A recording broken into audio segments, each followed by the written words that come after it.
Magandang umaga sa atin lahat, sa mang panig ng buong mundo.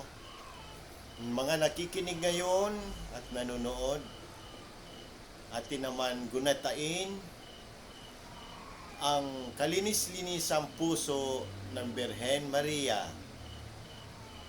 Ito ay isang pagdiriwang sa simbahang Katoliko na nagbibigay pugay sa pusong puno ng pagmamahal, kababaang loob at pagkamasunurin ni Maria, ang ina ni Jesus.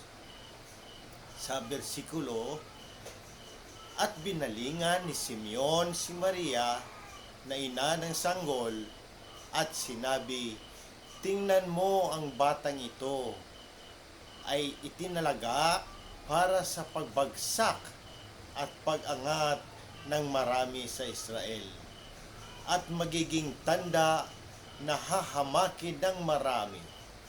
Dahil dito'y mabubunyag ang iniisip ng marami at isang tabak ang tatagos sa iyong kaluluwa."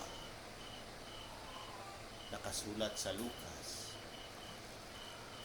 Pagnilayan natin, ang paggunita sa kalinis-linisang puso ng Birheng Maria ay nagpapakita ng walang kapantay na pagmamahal at sakripisyo ni Maria para sa kanyang anak at sa sangkatauhan.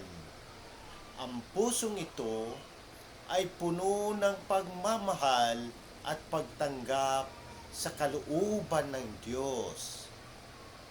Kahit na alam niyang magkakaroon siya ng matinding pagdurusa, tulad ng sinabi ni Simeon na isang tabak ang tatagos sa kanyang kaluluwa.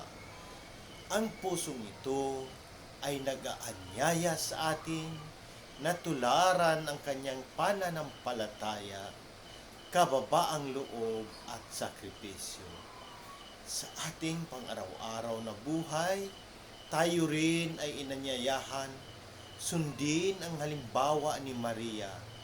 Ang kanyang kalinisan at kabutihan ay nagtuturo sa atin na magtiwala sa Diyos kahit sa gitna ng mga pagsubok at paghihirap sa pamamagitan ng pagninilay sa kanyang pusong walang dungis. Maaari tayong makahanap ng lakas at inspirasyon na mamuhay ng may pananampalataya at pagmamahal sa Diyos at sa ating kapwa.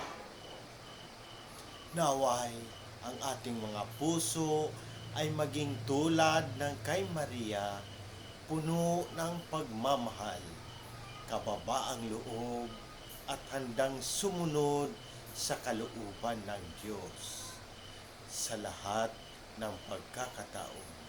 Sa muli, sa Diyos ang papuri at pagpapala.